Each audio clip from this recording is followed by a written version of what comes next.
Hello and welcome to a brand new podcast mini-series that I'm going to call Boro Beginnings Overseas. I mean, it makes sense, doesn't it? Because today I had the absolute pleasure of speaking to Canadian Boro fan Brody Lynch on how he became a fan of the club and his journey supporting them so far. So without further ado, let's get straight into it.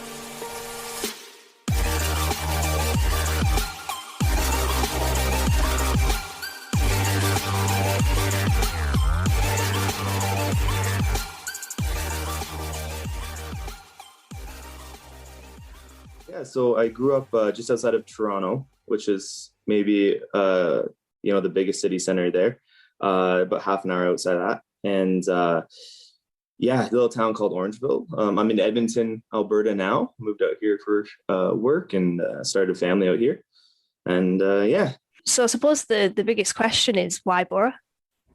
It's funny. I think it was, and so I've been playing football, soccer, whatever you want to call it, since I was 5. So my family's from the UK and I was born here, and not from Middlesbrough, I might add. But we didn't get a lot of soccer over here playing on the TV. So I think it was in 2001, 2002, I think, if I remember correctly, there was a cup game against Manchester United that was played because it was Manchester United. So they played it. And I think Boro won 2-0, it was just super exciting. And just like what it meant to the players, what it meant to, the fans. And I was hooked at that point. I just, I don't know what it was, but then that was it. When I really started to be able to follow them heavily would have been, the 2005, 2006 season. And I was, with Yakubu and, those guys. And I was a big Yak fan, honestly. I just liked watching him play. He was exciting,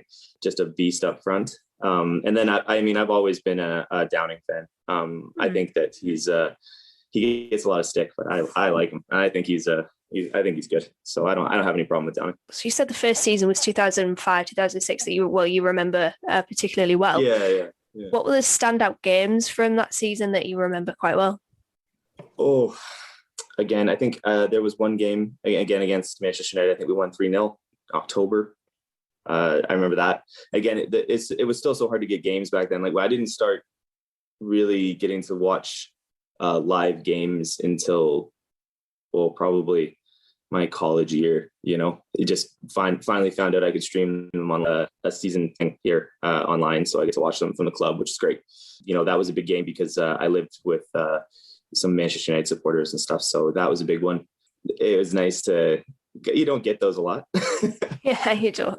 Yeah, but so it was nice to kind of run with that.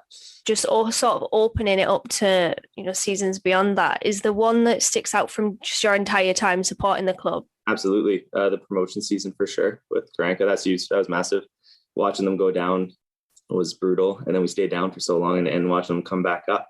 And that Stuani goal and, the whole, that was unbelievable. That'll stick with me forever.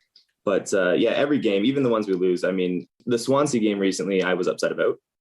Yeah, that one took me. But for the most part, I'm pretty excited just to watch, just to see how we're doing, see the players and stuff like that. So they all kind of stand out just because I don't get to see them very often, right? So it's not. It's kind of like I have a 2-year-old daughter, and it's kind of our tradition on like weekends. We watch the game together, and she kind of watches. I watch mostly, and she asks for her shows to go on, but you're trying to get her into football and try and get her to be a Boro fan.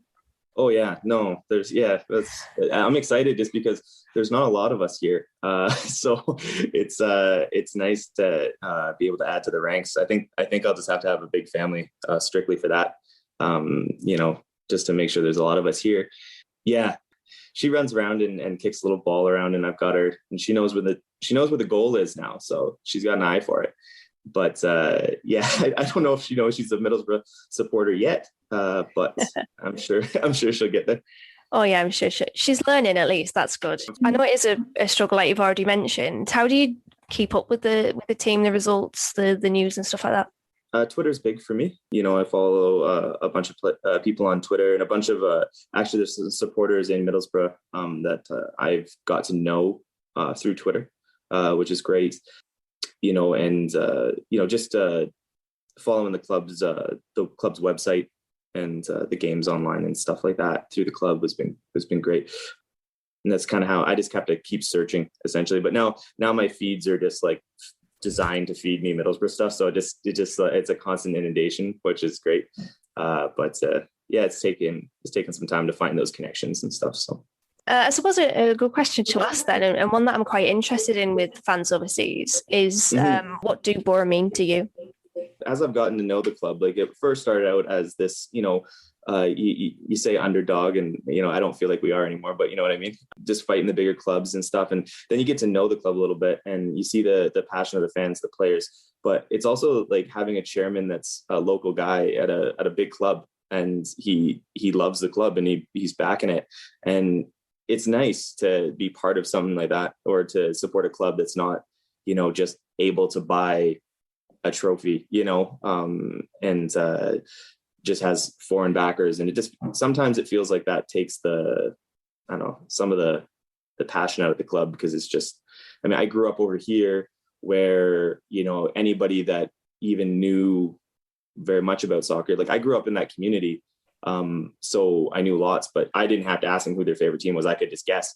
It would be top four, the Prem, like Chelsea, United, Liverpool, Arsenal, or, Barca or Real Madrid. It was a guarantee. And then they'd ask me who I supported, and then they'd be like, who? And I'm like, oh, you should know this. Like your favorite team plays against them. But it meant a lot to see a club that wasn't just supported by people that didn't really care whether they won or not. My wife jokes because she'll come down on a Saturday or something and ask me if the Boro won or not, because she knows that's going to dictate my mood for the rest of the day. And I feel like there's a lot of the supporters are like that, and where it means a lot to them. And other teams, I don't think they have that all the time, especially over here. Anyway, if they win, they're like, they win, What's your match day like then? Because obviously you are in a completely different time zone, as we've already discovered. So sort of take me through your usual match day routine then. Yeah. So, my daughter's up usually around 5 a.m. every day. Can't stop her from doing that. So that's how she lives. So then I'm up 5 a.m. And then usually the games are usually on around 8 a.m. here, is what I'd say on average. So, get up, make breakfast, maybe watch some Coco Melon. I don't know if you guys know Coco Melon. Don't watch it. You'll never get the song out of your head.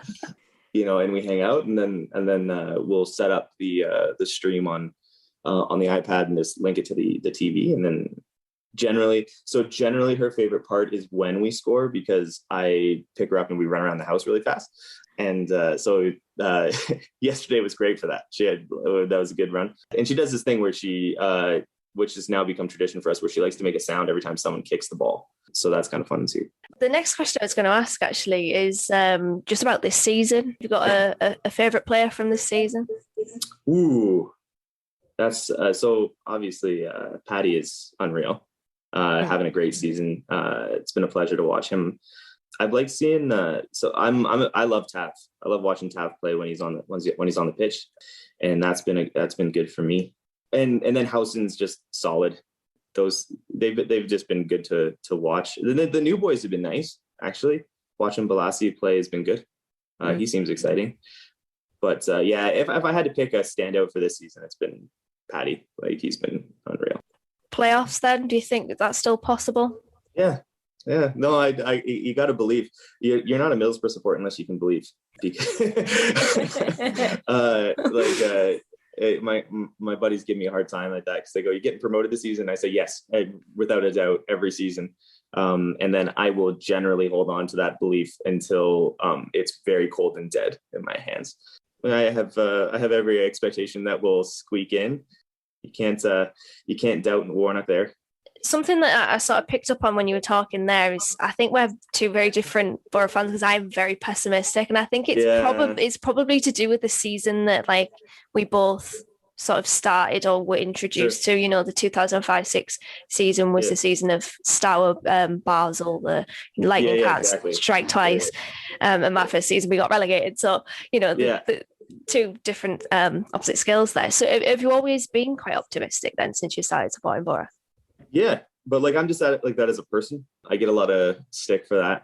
But yeah, no, I've been optimistic. Literally every managerial change, and you'll see like if I'm on Twitter or we're talking on anything, I'm just like, get behind the boys. Like, you know, like I'm not a big, I don't like to ride the guys. I don't like to be negative on them. I know Britt's been taking a lot of stick and stuff like that. And I mean, obviously, yeah, he has more to do. He hasn't done what he's supposed to do. But, you know, I'm just, you know, I'm always of the one, just get behind them and push behind every one of the guys. They're part of the team until they're not. So that's, I guess maybe I'm just optimistic to a fault. I don't know.